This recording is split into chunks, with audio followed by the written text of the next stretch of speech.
What is going on, ladies and gentlemen? Welcome back to the Safe Room. I am your host, the President, Sean Williams. We're back with another episode. And guys, listen, this episode, it's been delayed a couple times. We've been trying to get it off the ground, but now we're here. Now we're finally going to get it done. So today I have an amazing woman, an amazing person with me. We met back in August at the Branded Entrepreneurship Conference. I had such a great time and running into her, hearing about her work. I just like, yeah, I gotta keep her in the back of my mind. And I'm just so glad that we got her here. And let's just say when this episode drops, it's gonna be part of a very special stretch for the Safe Room. I'm not gonna say much, but I'm just gonna leave it at that. Today we have Jonsaba. Jonsaba, how are you doing today? I'm doing well, Sean. Thanks so much for asking and thanks for the invite. I'm happy to be in the safe room today. So I'm really happy to be here. But I'm doing good overall. It's a good Tuesday, even though it's a little drowsy outside, it's still a good Tuesday. It's still the beginning of the week, still feeling like, anything is possible. So yeah, I'm feeling good so far. I love that energy. I love it. Like believing anything can still. I like that. That's a great way to kick things off. So yeah, I'm really glad that you're here on the podcast again. We met back in August at the Brandon Entrepreneurship Conference. It was a really great time. So yeah, I'm just glad we're here for this conversation to share about your work because you do some amazing work. Just to say right off the bat, we're definitely gonna get to know a little bit more about you. But yeah, I'm just glad we're able to have this conversation. Yeah, likewise. Thanks so much for the Of invite. course, of course. So for all the people who don't know about John Saba, let's just say that this woman, she's hardworking. I was hearing about her story back in August, and even before pressing record, it's just like, damn, bro, damn, like she's doing so much. So John Saba, in a quick bit, just let them know like exactly what you do. Let people know what work you're doing right now, why it's important, just to give a little bit of quick context. Sure. So I'm pretty much a community worker in a lot of ways. So currently, my day job is at Sketchworking Arts as a communications specialist coordinator there. I've been at Sketch for about 10 years now. So it's been really interesting to work in the community arts nonprofit sector. There's a lot of interesting things that I've learned over those years. And outside of that, I'm a co founder of Building a Black Archive, which is a community grassroots archive here in Toronto dedicated to building and preserving Black history and archives here in Canada, as well as the diaspora, but right now here in Canada. Outside of that, I'm a writer as well. So I've been writing for a very long time since childhood and just trying to get that out there as well. Born and raised in Toronto, West End, is all I know essentially. My background is Grenadian and Gambian. So my mom's from Grenada and my dad is from the Gambia. So yeah, grew up born, raised in Black Toronto, and really am passionate about the Black community. And yeah, I'm just all around an artist and creator and historian and archivist and all of those things. That's great to see. We definitely love the Grenadian heritage in here as well. Like that's every time I hear someone that's like, "Oh, I have a parent," or like I'm from Grenada, that's my background. Like that, just like I get so excited because they're like, "Yeah, man, like there's the connection right there." Okay, are you Grenadian? Well, yeah, my background is Grenadian. My parents were both born in Grenada. Okay, I didn't know that. Okay. Yeah. Hey, cousin, Because they always say Grenadians are related to each other in some way. So, Yeah, like no joke. Like what's it? I even had like an episode earlier on this year with someone like she was Grenadian as well, and like we were having like a great conversation about like just the people of Grenada, the island itself, just like the carnival, Juve, like everything is just like it brings back memories. Because like honestly, the last time I went back to Grenada, it's been a while, like close to 6 years ago, and oh, like wow. being around those people, it's so soothing. It's just a great environment, especially how everyone there is so friendly. Like they're saying good morning to you. How are you? You don't get Yes. none of that love in Canada. Like Oh no, no. It's cold. It's called the North for a reason, you know what I mean? It's cold up here in all ways. But honestly, I have not been back to Grenada in 19 years, and I'm like well Wow. overdue for a trip. Yes, like I was actually planning to go in 2020 when the pandemic hit. So that's Oh. why I didn't end up going. So it kind of prolonged the years, but like yeah, like I've been way overdue for a trip back home. And yeah, I have so much plans about what I'm going to do there, where I'm going to see, all of those stuff. But I love Grenada. Like Grenada doesn't love me in terms of the sandflies and things like that, but I love Grenada. I love everything that you mentioned about the people, the culture. It's so beautiful and so rich. Mhm. Yeah, of course, of course. Yeah, but hey, listen, if you're definitely planning to go to Grenada soon, like we should definitely do like a link up and everything, and just like that would be Exactly. super dope, super dope. Yeah, for sure. Yes. But look, I know, guys, we're kind of getting a little bit off topic. Don't worry, we're getting back on the train. Don't worry, this happens. It's Yeah, the safe room. We're gonna like have open conversations. So honestly, Grenadians have to acknowledge each other. We didn't know this beforehand, right, so we had to. right, exactly. Thank you, John. She gets it. She gets it. Yes. Okay, but before we get to like all the questions and everything, we're gonna start with our opening segment, the hot seat. Listen, I understand when you hear the hot seat, it sounds very intimidating, but trust me, it's a very chill segment. I'm just gonna ask you four simple questions and just answer them to your best ability. Cool. Let's do All it. right, cool, cool, cool. So, question number one: outside of your work, tell me something about yourself in one sentence. I would say something about myself is I'm quite quirky and I'm quite an old soul. So I love everything from the past, which is probably why I do the work that I do today. So I'm not as up on all the trends as most of the young people would be. But yeah, I'm pretty much a quirky old soul. I feel you. And like, do you feel sometimes like that's a bad thing, or do you just kind of feel like, you know what, I'm unapologetic about that? You know what? I feel like I'm unapologetic about it because I find that I don't know, I'm not into like the trends of today or like how the world is today. So for me, I'm always been a nostalgic person, and that's probably because my parents like raised us through storytelling, always telling us stories about back home. So I've always been someone who's always been interested in the past, how people used to live. And I still indulge in that in some ways, in the content I take in, the things that I read, stuff like that. So but I think I'm more apologetic about it because look at culture right now. Everyone's trying to go back to the past, trying to do reboots of things. So it's that time. Yo, let's just say that I feel like when a certain conversation comes up in the future, I might have to get you on that conversation. Again, I can't say much, but let's just Okay. say in the future terms, I have to get you because I think you would be perfect for this. But I definitely resonate with what you're saying. Like, like for me, I tried to like understand some of the new trends, but I wouldn't say that I'm full on like, with this Gen Z or new school generation. Right. Like for me, like I was born like in 2000, like right on the dot. 2000. Okay. So it's like it's a weird period where like, okay, I'm not a 90s baby, and everyone's like, oh, if you're not 90s, like just get out of here. But it's like I wouldn't really say I'm part of this new generation either. I kind of feel like I'm in that gray area where it's like I know my 90s and 80s stuff.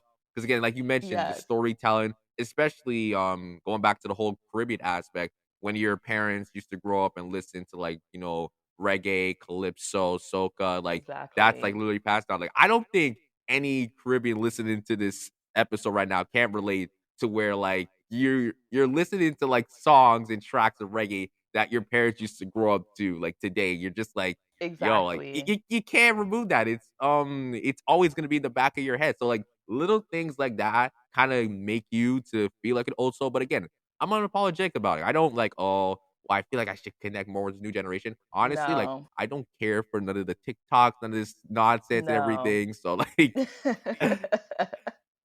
It's good. Okay, so we are on the same page. I don't meet everyone every day that is from 2000 who was born in the 2000s and are like, so yeah, I feel like it's a thing. There's a community of us out there. yes, of course, of course. Yeah, like that's just me. Maybe I'm just one person. Maybe there's someone else that's like, well, Sean, maybe you should try to connect a little bit more. And like, listen, I try to like learn new stuff, but it's just like, I mean, like the more I see, I feel like it's kind of falling on the negative side of just like Yeah, Yes. I can't vibe with anything here. Yes. I hear that. No, I'm the same way. I'm the same Of way. course, of course. Okay, so moving on to the second question. Your favorite activity to pass time by? So, coming back to this old soul question, I really love like watching old TV shows and sitcoms from like the 70s, the 80s, and the 90s. So, I go on this website called like ctv.ca/throwback, and they have all these throwback shows from like the 60s all the way up to like the 2010s, I would believe. And I would spend hours just watching shows on that because I grew up, again, like I grew up in the 90s. So I grew up when like they were still show reruns of TV shows like on TV of older shows. I don't know what it's like now cuz I don't watch TV, but I mean, who um doesn't watch TV at this point? I So, know, right? Everybody lives online now.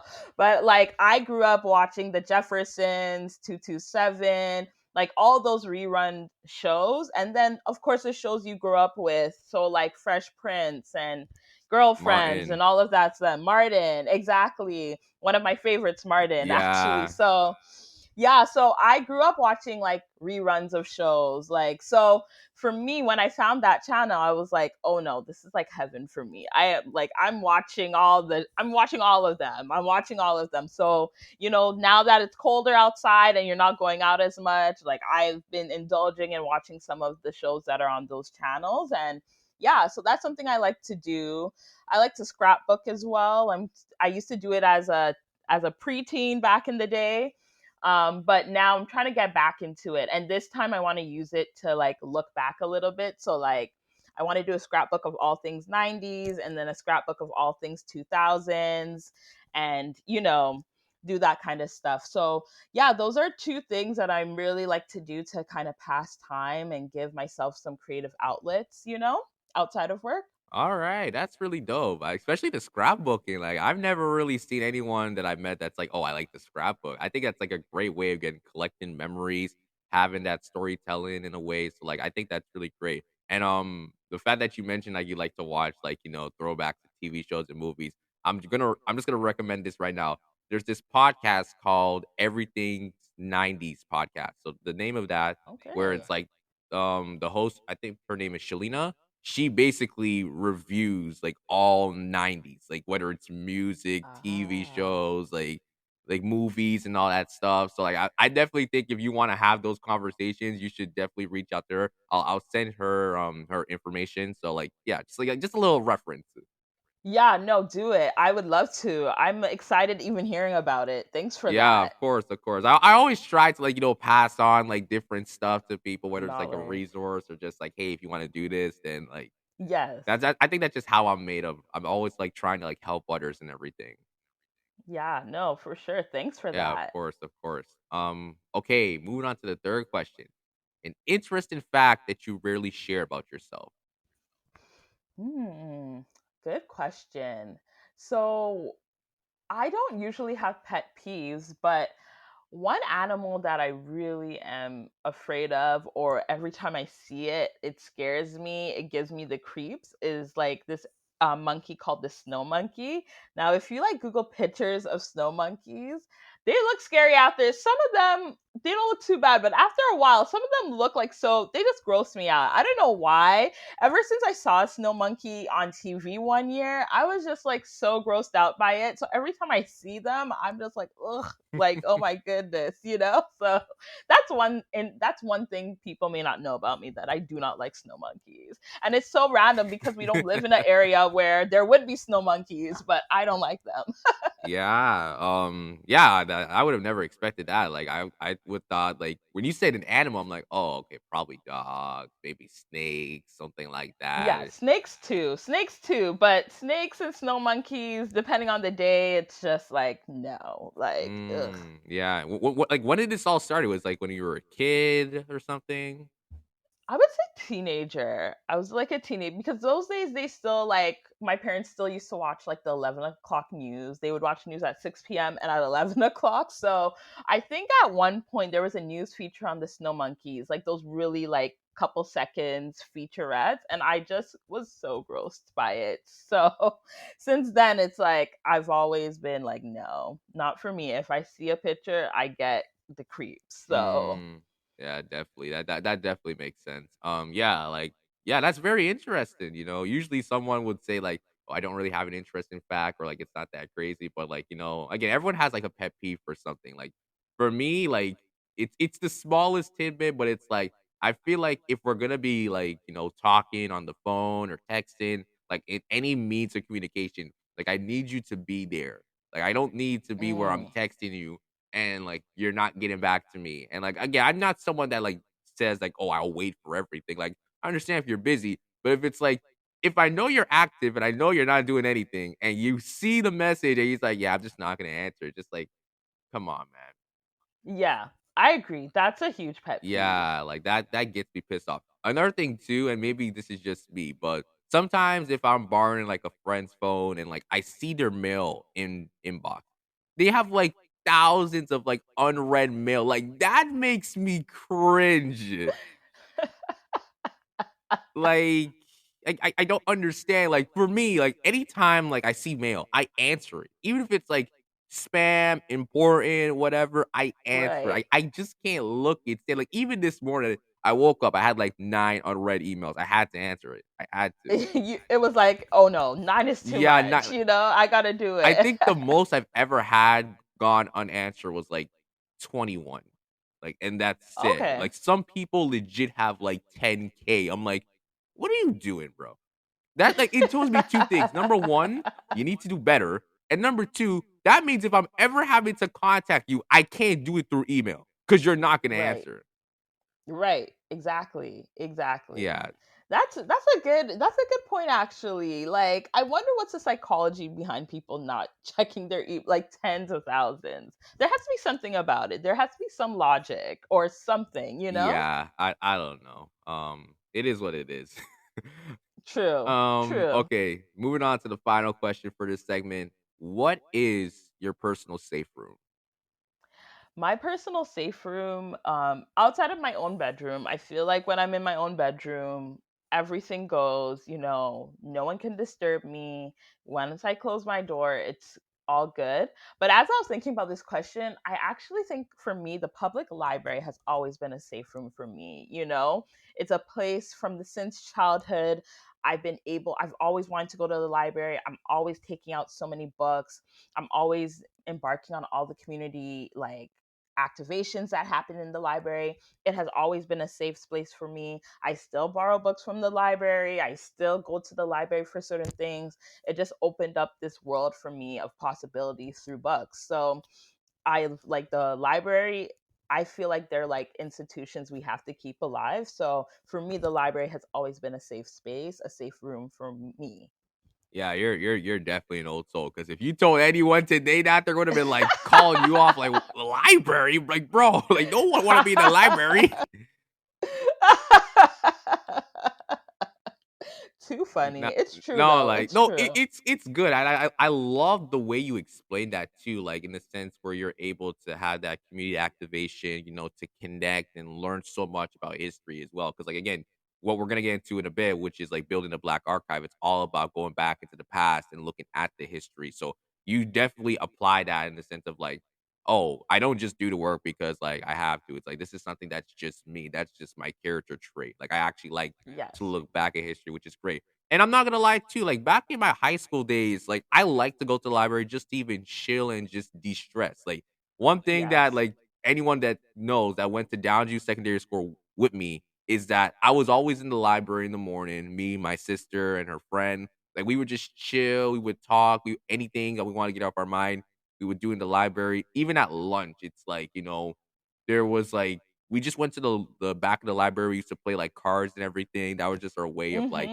kind Mhm. of chilling. And even sometimes being in the library, you see all these books, like, this is interesting. We've done events in there. We've actually hosted like a conference in there as well. So like there's Yes. the library. I agree. Like you want to keep those places, in still. You don't want it to be removed. And I get it. When some people think about the library, it's like, oh my god, the books and the reading and yeah, it's like yeah, but like don't look at it just as that. Think of it, it's like you're able to like create moments. You're able to learn something new. And I think also what it is, I think when people think about the library, it's like, oh, when it comes to information, you're being forced to learn information. I think whatever you want to learn, that's up to you. And once you realize that, it becomes so much easier to view information or to look for information. Because if you're looking for something like, you know what, I'm looking for this, but I don't feel interested. And of course, it's gonna be Yes. difficult. But maybe you tell yourself, you know what, I have questions about this. Like, let me see if it's here. And it's like, oh wow, like, there's a book on this. Oh wow, there's a book on that. And now it's like, wait a minute, this library is actually not too bad. No, it's not. Like what you're looking for, you'll find it there. So that's the one thing I like about it too. Of course, of course. Yeah, perfect. Yeah, that was perfect. Thank you for those answers. Those answers were amazing. Yeah, no, that was fun. That was really fun. I'm glad you thought about that. It would be fun because like I was like worrying that like if I keep doing these sessions, these type of segments, where people going to like keep buying into it. But every time Right. someone says that these were like good and this was a good segment, I know I'm getting proper validation. For sure. Okay, perfect. Now we're gonna get into the questions now. And like speaking of building a black archive, I definitely want to get into that right now. So could you share what building a black archive is and like what is the overall goal for the project itself? All right. So building a Black archive, like what we call BABA, we call it BABA for short. So we're a grassroots community archive that started in 2019. And our goal for now is to kind of preserve preserve and promote and build Black archives in Canada. Because funny enough, when we started the project, there was no dedicated like Black archive that was dedicated to like Black Canadian history here in Canada. There are Black Canadian museums that do have archives that are in, other parts of Ontario, Nova Scotia, and things like that. But we felt like the whole practice of archiving and records management was super exclusive and specialized and not accessible to communities, to the everyday person. So I co founded Building a Black Archive alongside Alana Johnson, who's also a fellow Grenadian as well. We came to find that out. We met in 2019 through a mutual friend, and we realized we had a lot more similarities. We both have a deep interest and passion for Black history, whether learning it, promoting it, educating people on it.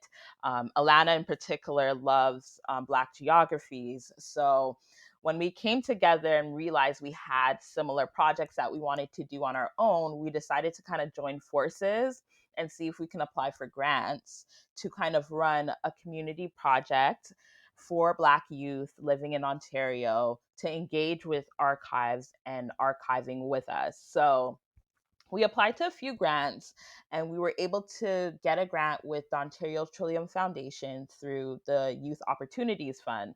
So we are in our last year of that grant actually.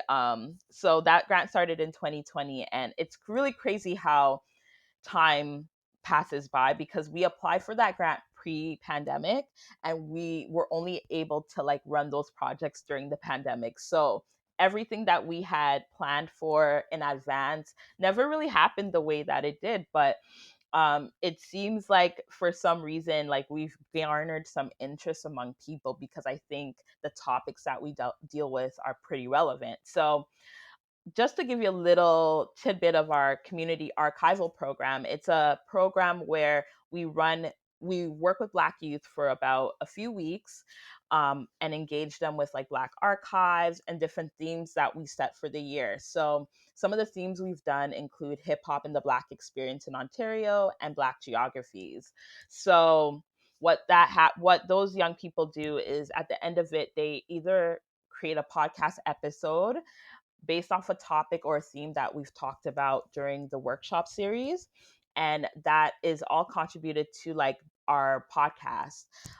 So Building a Black Archive will be launching a podcast in 2023, and our first season will be on Black geographies. So that's what we do. Outside of that, we also do artist talks and lectures and workshops for community as well.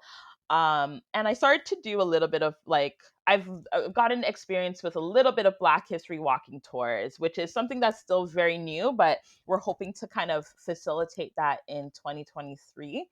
But that's a little bit of what we do as Building a Black Archive. It's been a really interesting journey so far, and I'm excited to see where it takes us. And I feel like we could only have done that because of our of myself and Alana's interest in Black histories. And for me, the reason I have such a deep interest in Black history outside of like my family is that when I was growing up, I didn't know anything about Black Canadian history. When you're in schools, you're not really learning about like the history here. You learn about like African American history and things like that.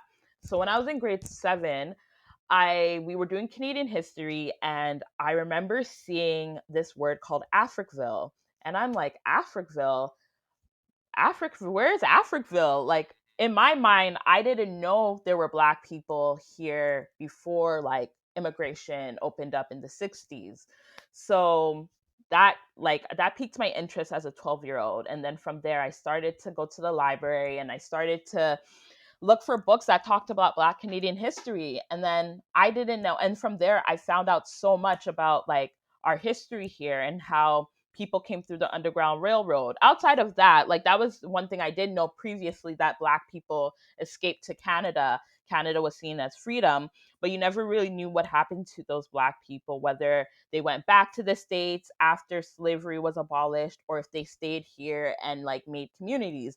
And oftentimes, both things happened at the same time. A lot of them went back during the Civil War, and a lot of them did stay. So when I found the word Africville, which was a community in Nova Scotia, I started to dig deep. And up to this day, I'm still always learning, always filling myself with knowledge on Black history, because I realized it was only a paragraph in that entire Canadian history book. There was nothing else about Black people in that book outside of that little tidbit about Africville in Nova Scotia. And from there, I was like, no, I have to know more about Blackness here. Because when you're growing up here in Canada as Black people, you're raised by your parents' culture here, like at home. But when you go outside, you're raised by the Canadian culture, which is, typically based off like white English kind of culture. But then when you are trying to find Blackness or trying to find ways to like, make sense of your Blackness here in Canada, you kind of are being raised three ways. So you're raised by your parents' culture, you're raised by the Canadian culture here, and then you're raised by the African American culture, because a lot of us, Blackness for a lot of us was through, entertainment. So whether through the music, through the TV shows that we watched, which was all African American for the most part. So that's how I find, as African Canadians, especially living in Toronto, that's how our identity is shaped, kind of like a tricultural identity, So, yeah, and I just always wanted to know more, especially about like the history of the people here. And there's so much still to learn that, you can never stop learning no matter what. So, that was a little tidbit, long-winded tidbit of what Building a Black Archive is. Holy shit, I'm actually speechless. What the heck? Like that nah, like that was like honestly listen, like I was like kind of like tearing up a bit, like crying inside cuz Oh, I was wow. like, "Bro, how is this not like like talked about more? More importantly, how is like boba, like what you guys call it, like abbreviation, Baba. baba? Like Yeah. how is Yeah. it not like the main thing that I see around the streets? Like, how come I can't walk into this place and like see it vividly? Because like the work you guys are doing, it's like amazing, phenomenal. Like, I definitely can resonate to everything. Like, even some of the words you were saying as well that were connected with me, especially when it came to like that tricultural. identity. Like that is so true in such a good extent. And I know you mentioned how before, like with the pandemic kicking it in, it's just like the plan was like to probably go in a different direction. But when the pandemic came in, it was just like you have to work with it. Just like you got to see what Exactly. you can do. And I know you mentioned that you got funded by the Ontario Trillium Foundation, which is like really dope. And I know like they added a resilience communities fund, which kind of helps people who were suffered by the pandemic. Do they get the funds for that? I even tried to like get a grant from that because I'm part of like this. I want to say this collective called Black Brilliance, and it's kinda like, a conference we do every year. So I mentioned before we did a conference at our public library back in high school. Okay. We started this back in 2016, and the whole gist of it was that we wanted to, highlight and also, like, bring out the accomplishments, but also the struggles of Black youth through student advocacy. So we wanted to make sure that there were workshops that were being taught, and it was for students by students. So, the whole point of it was that we got a collective of students together and we actually came up with the workshop material. We came up with the structure for the conference itself.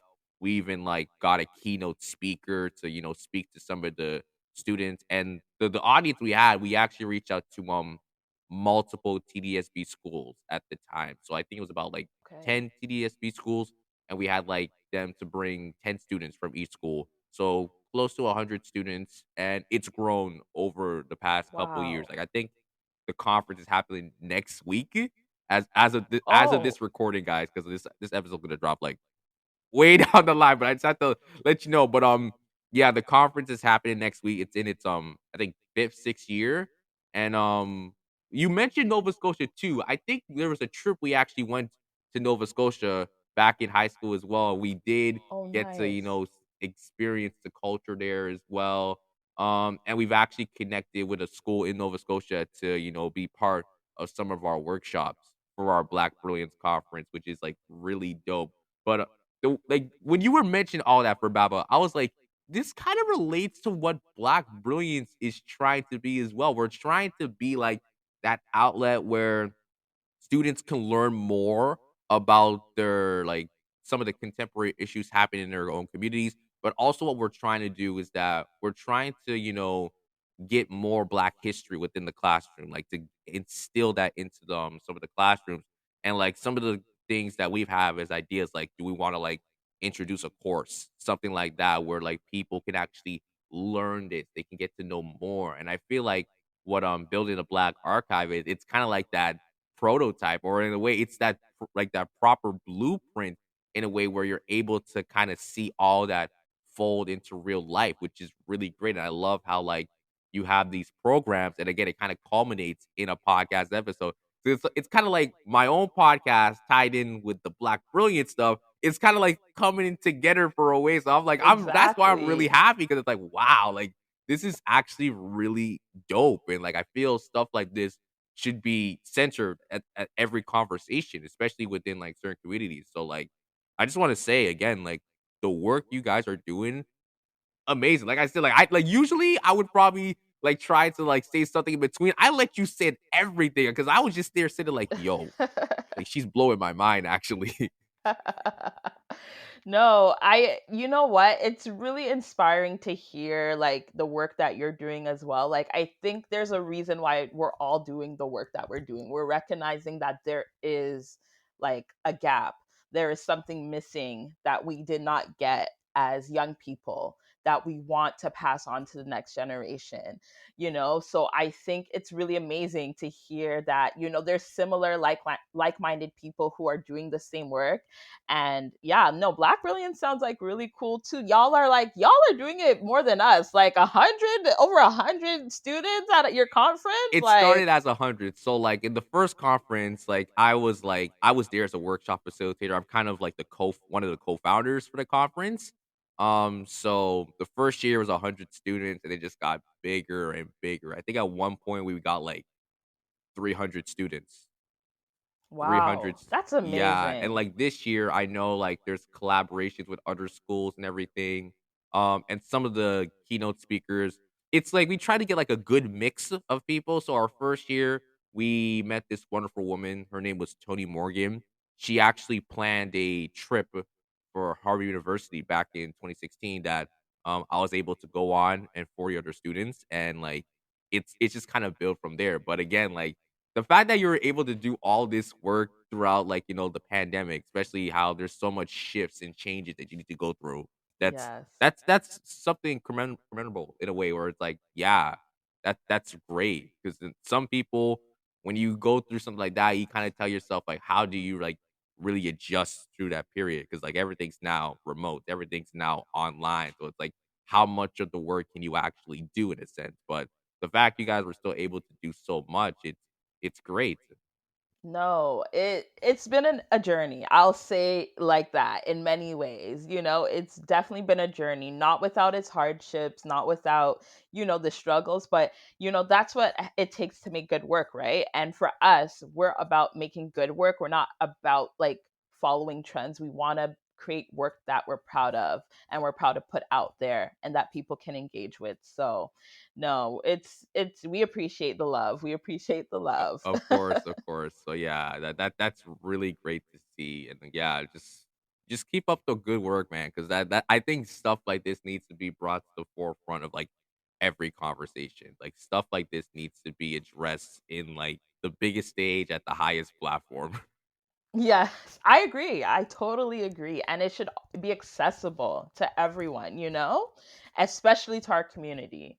They should be able to access their own community without it being gatekept by people who are not part of your community? So, Absolutely, absolutely. So, yeah. So, moving on to the next question, it's kind of like the extension of like the first one, but I feel like you probably did answer, but just to kind of like separate it from itself. What made you want to get involved with something like building a Black Archive? I know you said you co-founded it, but the relationship that you had with Elena, was that her name? Alana. Alana? Yeah, Alana. Alana, Yes. yeah. So, what made you both just kind of like, yeah, like this was an idea and like we actually wanted to, put it into action. This was something that we wanted to start off. So like what made you want to start, Baba at the first place? So for me, prior to 2019, I had been doing and kind of immersing myself into a lot of events that dealt with like Black histories or anniversaries. So, for example, the library, the reason that I love the library even more now is that they started a program called Before the Six, which is like hosting talks documenting Toronto's Black hip hop history before Drake. So they had a few talks that you can find online on YouTube of like different hip hop artists like Cardinal Official, Solitaire, um, talking about like the albums they created, about what it was like. And so I was going to events like that because I grew up in that era. Like I know like that was my music. So I was so interested in what they had to say looking back, older now, but looking back at that time in their lives. And the one thing that was always prevalent for them was that they said they did not think when they were in 96, 97, 2000, they did not think in 2018, 2019, they would be at the public library sitting, talking to audience about this album because it just felt for them that what they were doing was in vain because of the lack of resources for hip hop artists, for musicians at that time in Toronto, and the nature of the landscape, which was heavily, hip hop artists in America were like, the standard, the blueprint, whereas Canada was building up, but not as much. So I was going to talks like that. I was also going to exhibitions that were archiving Black communities. So there was a exhibition called Blackhurst, which was documenting the Black community on Bathurst and Bloor streets. So that was one exhibition that really inspired me as well.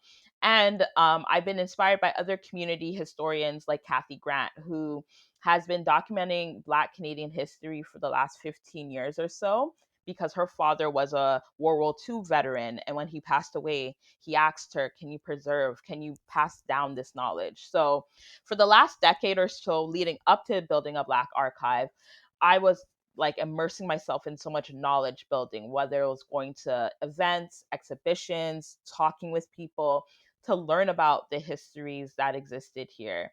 So when I met Alana in 2019, again, we realized we had a lot of similarities, not only in our personal backgrounds, but like also when it came to Black histories. Like Alana had been doing some work with like Black geographies. She had traveled to different parts of Canada and different areas, like parts of the world that had like a strong Black presence. So, you know, went to Nova Scotia, Montreal, all these places that have had historical Black communities. And so we came together and we were like, hey, maybe, you know, she had her own projects, I had my own projects. Let's try to see if we like build, like come together. Let's see what we can create out of this. And yeah, from there, we decided to like seek out like some grants to see if we would be able to like test this idea out. Um, and yeah, from there, we were able to get an OTF grant and see how we could, you know, go from there. But it really came from like a deep love for community and a deep love for our histories and wanting to preserve it. Another thing that's a big part of why we came together was gentrification. So Alana's from Little Jamaica. She's born and raised in Little Jamaica. I grew up in like on Bloor and Dovercourt, and then ended up now currently live Dufferin St. Clair community. And in both of our communities, like we didn't realize we lived close to each other, that we were literally like separated from like by 6 degrees.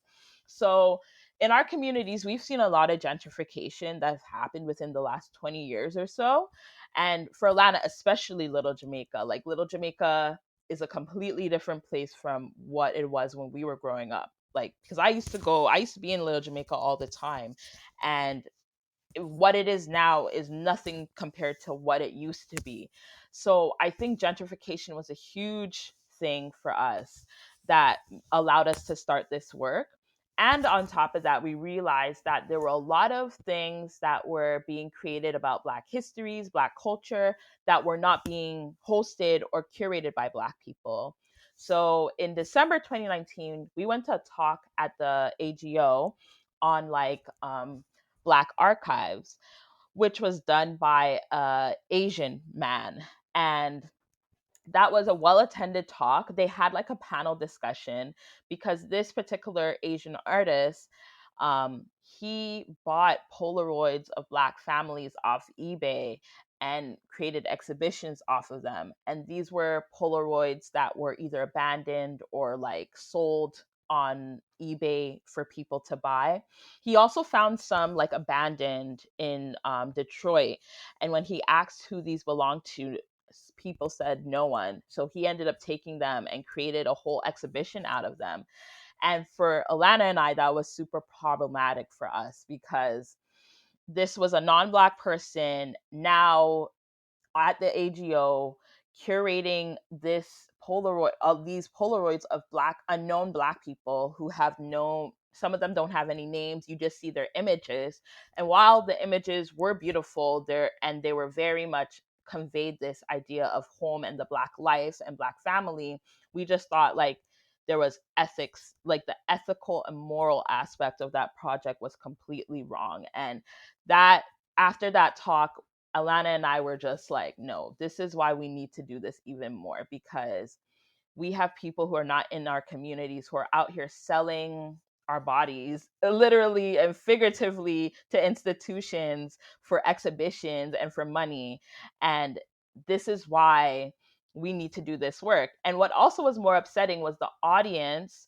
Like he had two Black artists who were really questioning him on it. Like they were holding him accountable. Like, why did you think ethically this was a right thing to do? So I don't think he was expecting kind of backlash. But for us, it was the audience who felt like they were siding with him in a way because they feel like they need access to Black people all the time, our lives, our pictures, our everything. So that exhibition and that talk really lit a fire under us to say, no, we really have to do this work. You know, where no matter where it takes us, even if it's not a permanent thing, we have to do this work for our community because people are out here who are not Black are making money off our community, who are selling images of us to institutions for money, and those institutions don't care about us. They're just doing it to, get their status quo and get the audience that they need. So that really, those were a series of events that really inspired our work to like build this project together. I literally have like nothing else to add. Like you said everything. Like even like when you were wrapping up something and like, okay, let me jump in. Like you said it, and then like when I want to say something else, you said it. I was like, yeah, this is probably the most detailed like I love it. I absolutely love it. So like I'm being very serious. I have nothing much to add on because like everything you said is true. Like, and I really love how like everything that you're sharing, it kind of relates to like what I'm doing with community research, especially the ethical stance of it. Like Yeah. when you're being part of stuff where you're giving your time and effort and your commitment to it, and you're not getting the proper respect for it, whether it has to do with compensation or report back in terms of being part of a project or doing an initiative, it leaves such a damaging mark where people just have that lack of trust to like, be part of more things in the future where it's just like Yes. I can't be part of this because if I am, it's just like who's gonna really respect my time? No one's really gonna respect my time. Who's gonna respect Exactly. everything I do? And sometimes it's about asking like those little questions as well to those people. Like, do you feel okay? It's okay if we do this. I know this isn't something that isn't mentioned that much, but like, could I like offer you this? Little tidbits like that don't really get bring up in the conversation, and that's why there's a hesitancy between those who are actually running the operations to those who are being part as like as a participant or like a guest or an Yes. attendee. That's why I can be very frustrated, especially the artists argument as well. Is for artists, a lot of the issues with them is compensation. If they're going to be part of specific events or procedures, sometimes about am I being compensated for my time? And that's not the case. That's not the case. Where like most of the Yes. time they're being brought in, they're giving up what they're doing, their talents, their gifts, their skill set, and there really isn't nothing in return. So like that's why there's Exactly. an uneven balance in between. So again, like that's all I have to say. Like everything you said was to a T, especially the gentrification piece. Like you see in the community right now, like you look at Jaden Finch and it's like they're adding a new LRT. So it's like, Exactly. yeah. So like, and even like the condos and everything, you're starting to see more of those come into play. And it makes you wonder, it's like, okay, like that's cool and all, but like, how does this really solve housing? Or like, with more people coming in, like we should be focusing on how people are getting like food and like income and stuff like that. But you're focusing on like beautifying like the neighborhood, just like because like what people have legit said they want to make Jane and Finch like the new downtown Toronto. Like that's what they're trying to do. It grosses me out, honestly, like what they did to Regent Park. And I was a teenager when they started that revitalization project. And it's just disgusting to me. Like they want to make every part of Toronto look like nothing. And I think one of the things that I liked about Toronto growing up here is that it's unique in its own way, but like every community has its own flair to it. It has its own something that makes it unique. And it was just really hard for me to see like the city that I grew up with, I was born into doesn't exist anymore because it's morphing into something else. Like hearing even about Jane and Finch, it gets me so annoyed because I would go to Jane and Finch and I'd be totally fine. I didn't have issues. I didn't live in the community, but I could go there and get what I need and be totally okay, and it just really, I think Jane and Finch and particularly Little Jamaica and Regent Park, like whenever I hear about the gentrification happening there, it really hurts me because I feel like once that's all done, the question asked is like who would be able to afford to live there. And I feel like it's just a ploy to like push out Black people, push out like low income people who are like struggling, who are dealing with low income. It's a meant to push them out to the outskirts, you know what I mean? And to move in people who are deemed more respectable, who can afford it.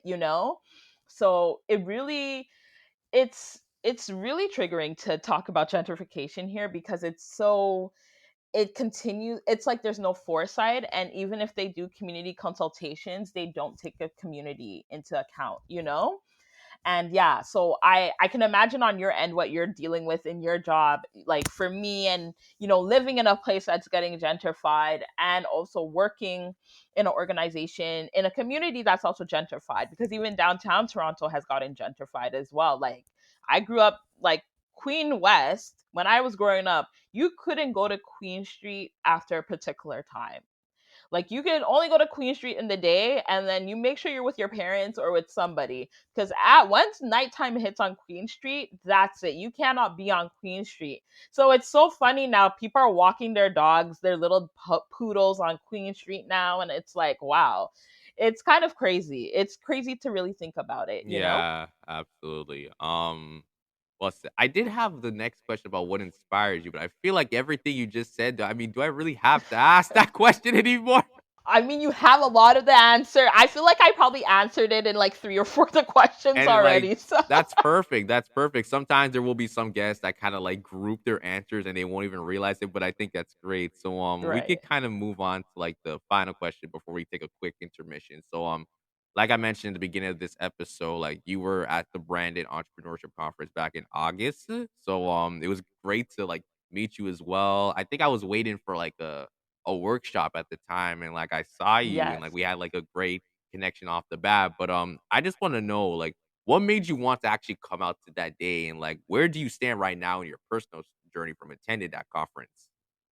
That is such a great question, actually, because I've had a lot of feelings about that conference. So I actually knew about the conference for many years, maybe for the last 8 years or so, through my work at Sketch. We were always either promoting it, or like, yeah, promoting it, because I think we have mutual community partners. I think at one point Artreach was a part of it and all of that stuff. So we were always promoting it. There was a time they used to have like toolkits. So I remember we had some of the toolkits as well. So I've always known about the conference and I always wanted to go. But the timing was never right. But this time around, this year, the timing was right. So I was like, you know what? Let me apply. Let me fill out an application and see if I get in. I got in fair enough. The topics were also quite interesting as well. So I was like, you know what? I can up my social media game a little bit. I can learn how to like sell or, whatever the case. And yeah, I wasn't sure whether I would go as like my own personal self or I would represent Baba, but I decided, you know what? As a test to myself, let me see if I can represent Baba and see like how I can kind of use it as a way to get, info on how we can better market it and things like that. The conference in terms of like content and things like that was really good. I think for me, I felt actually out of place at that conference because in some of the workshops, when we had to, like, one was on selling that I had to do, I think selling, or I can't remember the name of it, but it was about pitching. Actually, it was about pitching. And we each had to stand up and pitch like what we do or whatever the case. So when I had to pitch Baba, the workshop facilitator was like, what does it mean to be a community historian? And I'm like someone who is a citizen who documents and preserves their history and makes it accessible to people, without institutions.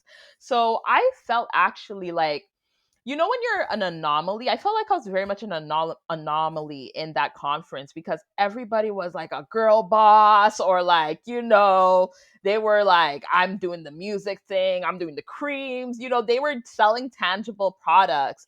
And I think for us, like history is not tangible, but it's something that affects all of us, right? Whether we have our own personal histories or the world that we live in and the histories that precede it and how that affects us today. So I felt like very much out of place in that conference. Even when I had like the one-on-ones with some of those like experts that they had, I just didn't feel like they really understood what we were trying to do, why we wanted to come to a conference like this to get more strategies on how to better market it in a way. So, after talking, I actually spoke a little bit about it to Alana, and she was just so stunned. She was just like, how is this a thing? I can't believe like this was your experience. And I'm like, yeah, but recognize now that that conference is for people who are of a particular mindset. It's definitely for the rise and grind Toronto, community, like those people who are hustling and have tangible products. But I will say the keynote speaker, like I was really, really inspired by his story. Yeah. Like I was like, oh wow. And it's a classic Toronto story too. It's a classic Toronto creative story. Like, you're building up something, people are not really supporting you here, but once you go into the states or you meet someone who sees it, then it becomes the hottest thing. So I didn't know who he was before, but I was completely like, wow, like I respect you for what you've done for yourself and for culture here in Toronto. So it was a very interesting conference. I'm glad I went, regardless of like the experience. I'm glad I went so that I can get these insights about it, couple months after. Yeah, absolutely. And listen, like I was in that same boat about like, do I belong? Because like even like the two people I had on my podcast, shout out to Melissa and Sugan, who were also there back in August. When I met them and they asked me like, what do you do? Like it's like I'm just a podcaster. And like again, I didn't see myself as like a actual business. They're like, I'm a podcaster. I do podcast episodes. There ain't nothing really special about it. But they immediately correct me like, no, like what you're doing is like amazing. It's just like, yeah, but like I don't really have like a product. I don't really do any sales because like when you're a podcaster, I mean, you don't really have to worry about like selling anything unless it's like merch. And like I'm not even like tapped into something like that yet. But like I think still attending from that, I was able to get so much different opportunities. I think Business in the Streets, who was also like, a partner or like, who kind of came up with the event as well. They had an 8-week program that I actually joined, and it really actually helped me come up with my Ah. own business idea that I'm going to like be launching in the summer of 2023, which is like a podcast session series in a way. So like teaching people how to like do podcasting through different workshops. So yeah, like I will say that for that experience, it really changed a lot about me. And again, like you mentioned how you went for like pitching and everything. I feel like everything that you share with me, you were kind of pitching to me like why you should care about building a black archive, and like you got me sold. You got me sold. No, that's really cool. I'm glad that you were able to like capitalize on that. Like Business in the Streets, they sound like they're doing a lot of good work. And I like that they even help people who are over 30. That's what I thought was really cool too. So, yeah. No, that conference was quite interesting. They're all about like the 30-second or the 60-second elevator pitch, which I do not like. I'm a writer, like I'm a storyteller.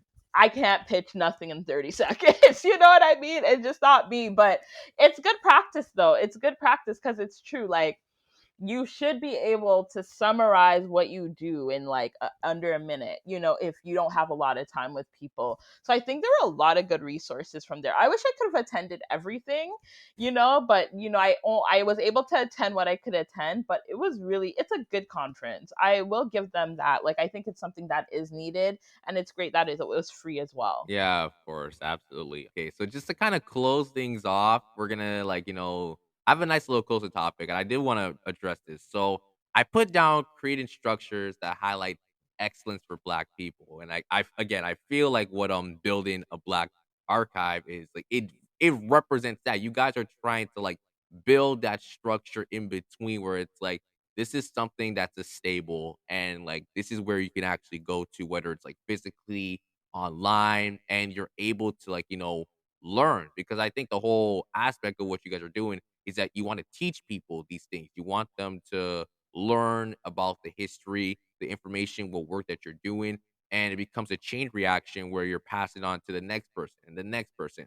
And I think that's really beautiful. But like again, like for you, I just want to ask, like, how important for you is that, or I should say, how important is it to you that having building a Black archive, something like that needs to be like center stage. Like it's like at to the point like, okay, we've done the work, we're building it. Now it's like we gotta let everyone know. Like, how are you gonna try to like reach out to specific communities like Regent Park, maybe a Jane Finch, maybe somewhere else. Maybe if it goes to Yeah. like a Mississauga or like Brampton, like how do you reach out to those places? Like what is like the approach, or should I say that direction that you want building a Black archive to head into? That's a great question. I think for 2023 in particular, we want to kind of reintroduce ourselves because, funny enough, we've never had an in person event since we started because of the pandemic and things like that. So I think one of the things that we really want to do is probably have an in-person event. We're not sure what that looks like yet, but we want to do something in person that we can invite everyone. And one of the things that I had mentioned earlier was that, the program we're doing is not only for people in Toronto and the GTA, but it's also in Ontario. So, and within these last 2 years, we did have people from like Guelph or like from Ottawa who were part of the program as well and who were able to create either podcast clips for our first year because we couldn't do anything audio related. We did more writing. So um so that was one thing. That was one thing. But we want to have relationships with people in all over Ontario. So we want to have relationships with people who are in the Windsor Chatham area where there is a huge Black community and there is a historical aspect of that. Ottawa as well. Especially the GTA, one of the things we realized was that when we're putting our call outs and things like that, we were only reaching people in the GTA, which we're like, no, we really need to like we want to expand it to people outside the GTA. We don't only want it for people in the GTA, but I guess it's like people who were interested in those things just happen to live in the GTA. So one of the things we want to do is actually form relationships with different organizations all over and establish those relationships so they know that who we are and that they know that we can have partnerships with each other in regards to whether it's our programming, whether it's co-presenting events together. One thing that came out of the pandemic that was not part of our initial project idea was that we started this series called the Speaker Series, where we would interview different Black archivists, historians, and people who were doing Black archival work. So some of those people included Aaron Francis, who is of Vintage Black Canada. So he documents his family's history in Waterloo, Kitchener area. And then we also spoke with Phil Vizel, who was the founder, editor, and publisher of Word Magazine.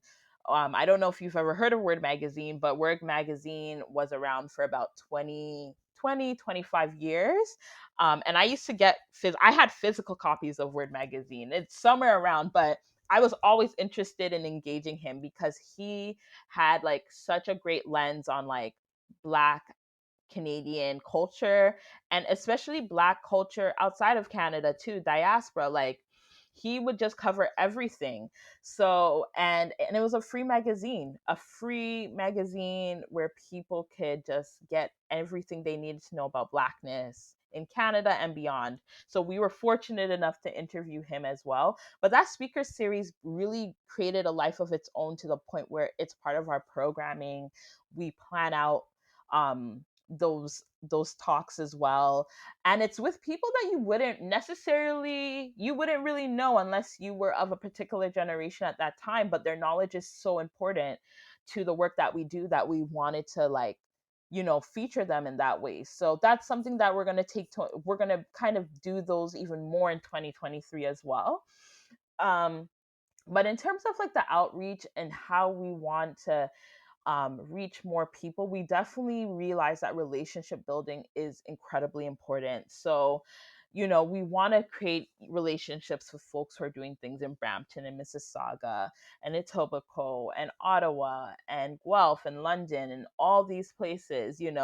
But outreach takes a lot of time. You know this as an outreach coordinator. Like you have to have an outreach plan. You gotta, make the time to do it. with the pandemic, now that it's kind of people are more outside, we have the opportunity to travel to different places, which was one thing we wanted to do as part of our capacity building, was like to travel to different Black places in Ontario to learn from people and learn about their histories from there. So that's something we still want to do. And hopefully, we want to be able to do that with young Black people as well.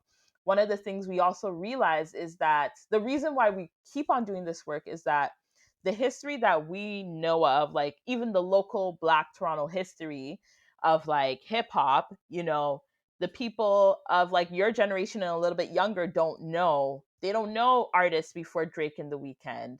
I remember facilitating a workshop, and we were sharing all these video clips of like Maestro Fresh West and Mishi Me and Ghetto Concepts, and people were just like, who are these people? And it kind of hurt my heart, because I'm like, I know like people are younger, and and things aren't but things are like different in that way, but I realized that, like, as an older generation, I'm not that much older than you, but I am older than you. I am in a little way.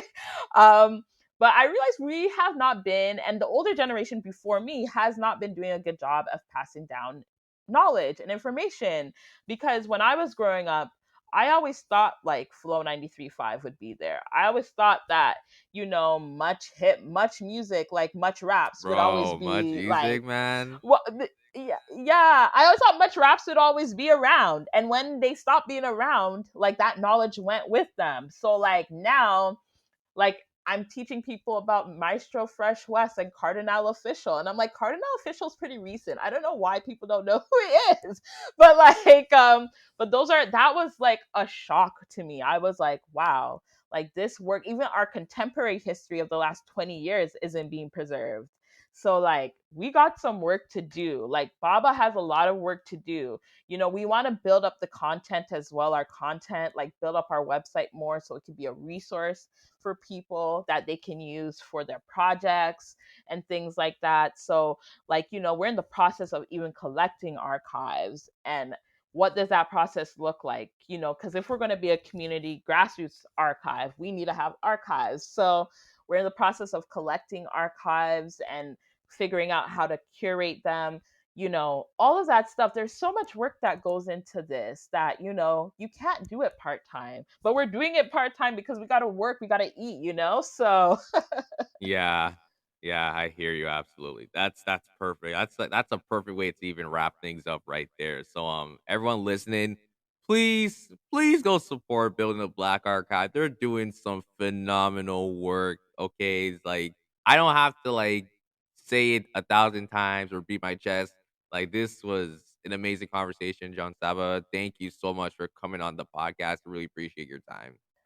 thanks so much, Sean. I'm so glad we were able to like connect, and it happened at the right time. I'm so glad I was able to be a part of it just before you go on your break, and I'm happy. I can't wait to see what you do. Congrats on everything that you've done so far doing this work. This work that you're doing, podcasting, one thing I love about the fact that it's so accessible now, it reminds me of like the community radio stations back of the 80s and the 90s, where people used to drop their tapes at York and UFT. And that's how a lot of artists like Julie Black and Cardinal Official got their start, through community radio, community. It was community that, built up their careers. And I think podcasts like yours are like building off that history now of like talking with community and learning about what people are doing in community for the betterment of community. So I am honored to be part of your this interview. And yeah, I'm looking forward to what you do next. And I'll be watching from the sidelines. Appreciate it. So where can people find, Building the Black Archive on social media and also Sketch as well? I know we didn't get to talk much about Sketch, so maybe we save that for like a part two, maybe. For sure, for sure. Happy to. So, Building a Black Archive, you can find us online. So, I would promote our Instagram right now, which is at Building a Black Archive. So if you type in Building a Black Archive, we should come up. we're also on Twitter, we're also on Facebook, but and at you can type in Building a Black Archive and we'll all be there. But Instagram is like our most active account at the moment. We do have a website. Our website doesn't have much right now, but in 2023 we will build it up and we'll promote that more. But like our Instagram is a great place for folks to reach out to us. They can also email us at hello@buildingablacarchive.com. So that's another place. If they have any questions, if they want to reach out, they can DM us through Instagram or email us at hello@buildingablacarchive.com. Okay, sounds perfect. Thank you again to John Saba for coming on the podcast. Thank you guys for listening. Make sure you follow me on Instagram, The Safe Room Official, also on Twitter, The Safe Room Pod. Also go check out my website, www.thesaferoompodcast.com, so you can check out some of our information. You can also subscribe to our newsletter that we're dropping as well. And also again, guys, make sure you go check out the our official theme song for our podcast, First Lady, done by me. You can check it out on Apple Music, Spotify, SoundCloud, YouTube, whatever. It's on all streaming platforms. But yeah, thank you, John Saba. This was a fantastic episode, and we'll see you guys next time. Thank you so much. See you all soon.